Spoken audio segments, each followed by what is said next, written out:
Hello friends, अपराजिता जिसे कि शुभ पौधा माना जाता है और बहुत सारे लोगों के घरों में ये लोग शुभ होने के कारण इसे लगाते हैं। लेकिन कई बार देखा जाता है कि इसमें फ्लावरिंग नहीं हो रही है या बहुत कम फ्लावरिंग हो रही है, या तो हरियाली तो काफ़ी अच्छी बनी हुई है लेकिन जो फूल हैं वो कभी भी खिलते ही नहीं हैं।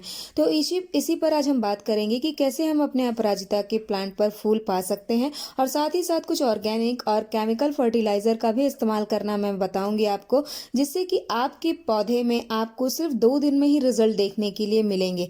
जैसा कि आप देख रहे हैं, ये मेरा पौधा अपराजिता का है और ये सफ़ेद फूलों वाला पौधा है।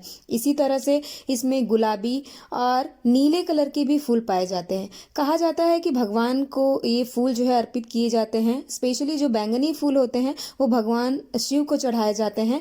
बैंगनी फूलों का जो अपराजिता है उसके भी बीज मैंने लगा रखे हैं और जल्द ही वो भी बीज से तैयार हो जाएंगे। ये सफ़ेद जो है अपराजिता, ये भी मेरे गार्डन में खिला हुआ है, जिससे कि मैंने ज़मीन में लगाया हुआ है। आप इसे गमले में भी लगा सकते हैं, गमले में बहुत अच्छी ग्रोथ होती है। लेकिन जब भी आप गमले में लगाएं तो ये याद रखें कि ये पौधा जो है छोटे से गमले में बिल्कुल भी आपको फ्लावरिंग नहीं देगा। अगर आप इसे 12 इंच के कंटेनर में या बड़े ग्रो बैग में लगाते हैं तभी ये पौधा जो है आपको अच्छी फ्लावरिंग देगा और बहुत ही देखने में खूबसूरत लगता है। बारिश में जो इसकी ग्रोथ है बहुत ज़्यादा हो जाती है। जैसा कि आप ये मेरा पौधा देख रहे हैं, गर्मी की सीजन में बिल्कुल सूख चुका था और जिसे मैंने पूरी तरह से काट दिया था, जिसमें एक भी पत्तियां नहीं थी। लेकिन जैसे ही बरसात शुरू हुई और ये जो पौधा है मेरा अपने आप घना होता गया, और आप देख रहे हैं कितना घना है, और इसमें फ्लावरिंग भी बहुत ज़्यादा अब हो रही है। फ्लावरिंग के लिए आप ये कर सकते हैं, वैसे तो बरसात के मौसम में आपको बहुत ज़्यादा खाद देने की आवश्यकता नहीं है अपने प्लांट को, लेकिन फिर भी अगर आप देना चाहते हैं तो आप, अगर फिर भी आपके प्लांट में जैसे कि फूल नहीं आ रहे हैं, फिर भी आप परेशान हैं कि फूल नहीं आ रहे हैं, बरसात का पानी भी हमारे प्लांट को मिल रहा है, तो आप खाद जरूर दीजिए। क्योंकि खाद देने से होता ये है कि हमारे प्लांट को पोषण मिलता है और हमारा प्लांट जो है अच्छी ग्रोथ करता है। और कुछ छोटी छोटी टिप्स होती हैं जिन्हें हमें फॉलो करना चाहिए, जिससे कि हमारा प्लांट जो है ग्रोथ अच्छी करता है। जैसे कि जैसे ही आपका प्लांट थोड़ा बड़ा होने लगता है और आपको लगे कि आप का जो प्लांट है वो घना नहीं है, तो इसके लिए आप एक उपाय कर सकते हैं, और वो उपाय ये है कि आप इस प्लांट की पिंचिंग करिए। जैसे ही इसकी ब्रांचेस ऊपर की तरफ जाएं आप पिंचिंग करिए, जिससे कि नई नई ब्रांचेस आएंगी और पौधा घना होगा। और जब पौधा घना होगा तो अपने आप ही जो फूल लगे होते हैं उसमें उसकी मात्रा बढ़ जाएगी और देखने में भी पौधा घना और खूबसूरत लगता है। अब बात कर लेते हैं कि मिट्टी कैसी होनी चाहिए। तो अपराजिता का प्लांट आप लगाते हैं तो मिट्टी जो है आप वेल ड्रेन बनाइए। ऐसा बिल्कुल भी मत बनाइए कि अपराजिता का जो प्लांट है वो एकदम गीली सॉइल में आपने लगा रखा है जिससे कि जड़ें सड़ जा रही हैं। तो वेल ड्रेन सॉइल का ही इस्तेमाल करिए। वेल ड्रेन सॉइल बनाने के लिए आपको गार्डन सॉइल का आधा हिस्सा, रेत और साथ ही साथ वर्मी कंपोस्ट और कोकोपीट की कुछ मात्रा डालकर आपको एक अच्छी मिट्टी तैयार करनी है, फर्टाइल मिट्टी तैयार करनी है, जिससे कि जिसमें प्लांट लगाया जाए प्लांट की ग्रोथ अच्छी हो। अब बात कर लेते हैं कि आप इसे कैसे ग्रो कर सकते हैं। तो आप इसे 3 तरीके से ग्रो कर सकते हैं। आप इसे बीज की मदद से ग्रो कर सकते हैं, आप इसे जो है कटिंग की मदद से ग्रो कर सकते हैं, या तो फिर सबसे अगर आसान तरीका मैं बताऊं तो आप एक नर्सरी से इसकी पौध खरीद लाइए, जो कि मात्र 30-40 रुपए में मिल जाती है। और देखने में काफ़ी हेल्दी प्लांट आपको चूज करना है और आपको अपने गार्डन में या गमले में कंटेनर में आपको लगा देना है। आपका प्लांट कुछ ही दिनों में, स्पेशली बरसात में अगर आप लगाते हैं तो आपका प्लांट बहुत अच्छी ग्रोथ करेगा।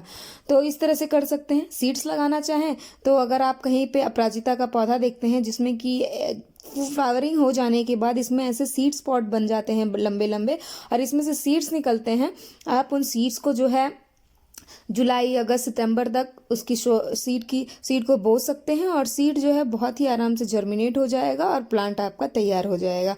कटिंग से थोड़ा मुश्किल होता है इसे लगाना, लेकिन ये जो 2 तरीके हैं, बीज से और दूसरा जो तरीका है पौध खरीद के लाना, ये सबसे उचित तरीका मुझे लगता है।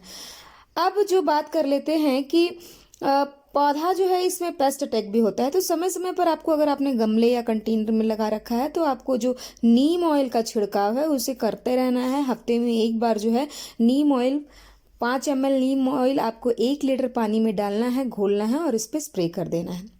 आपका पौधा बहुत अच्छी ग्रोथ करेगा।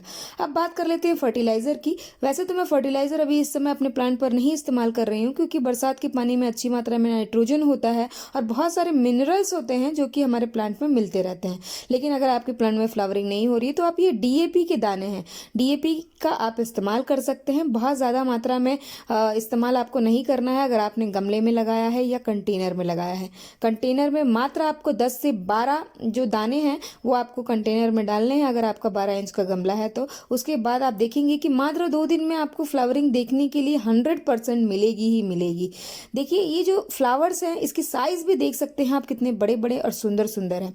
अगर हमारे प्लांट को अच्छा पोषक तत्व नहीं मिलता है तो हमारा प्लांट जो है, फ्लावर का जो साइज है, भले ही फ्लावर खिले लेकिन जो फूलों का साइज है वो कम होता है, यानी कि छोटा छोटा होता है और पत्तियां भी बहुत ज़्यादा छोटी छोटी होती हैं, जिससे कि पौधा जो है बहुत अच्छा देखने में नहीं लगता। आप जैसा कि ये देख रहे हैं, हालांकि ये ज़मीन में लगा है तो इसको न्यूट्रिशन की बिल्कुल भी कमी नहीं है, काफ़ी अच्छी ग्रोथ है इसमें। लेकिन कंटेनर में जब हम लगाते हैं तो हमें कुछ ख्याल रखना पड़ता है। तो जितनी भी बातें मैंने आपको बता रही हूँ इस वीडियो में, अगर आप इन सारी चीज़ों को फॉलो करते हैं तो आपका प्लांट ऑब्वियसली फ्लावरिंग करेगा और साथ ही साथ अच्छी ग्रोथ भी होगी।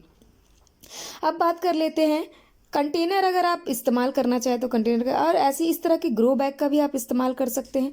और स्पेशली आप सीमेंट के पॉट का जब इस्तेमाल करते हैं या मिट्टी के पॉट का इस्तेमाल करते हैं तो आपके लिए ज़्यादा बेनिफिशियल होगा, क्योंकि ये जो पौधा है ये अच्छी धूप में रहने वाला पौधा है। अगर आप इसमें फ्लावरिंग देखना चाहते हैं तो आपको अच्छी धूप में लगाना है। साथ ही साथ ये बेलनुमा पौधा है तो कंटेनर का साइज़ तो बड़ा होना ही चाहिए, ताकि ये जो पौधा है ये अच्छी तरह से फैले। और आप जो है इसमें अगर ऑर्गेनिक खाद का इस्तेमाल करना चाहें तो आप जो है प्याज के छिलके का इस्तेमाल कर सकते हैं। प्याज के छिलके का इस्तेमाल कैसे करना है, आपको पानी में इसे अच्छी मात्रा में, अच्छी क्वांटिटी में लेकर इसे भिगा देना है और उसके बाद आपको इसका इस्तेमाल करना है।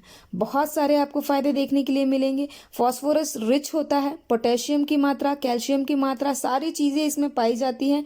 इसे 1 दिन के लिए आप सोक कर दें और दूसरे दिन जो इसका पानी है मिले, छान लीजिए और उस पानी को आप डाल दीजिए। आपको बहुत सारी फ्लावरिंग देखने के लिए मिलेगी। तो आपको अगर वीडियो यूज़फुल लगती है तो लाइक, शेयर, सब्सक्राइब करना बिल्कुल भी ना भूलें। ऐसी ही वीडियो मैं आप सभी के तक पहुंचाती रहूँगी।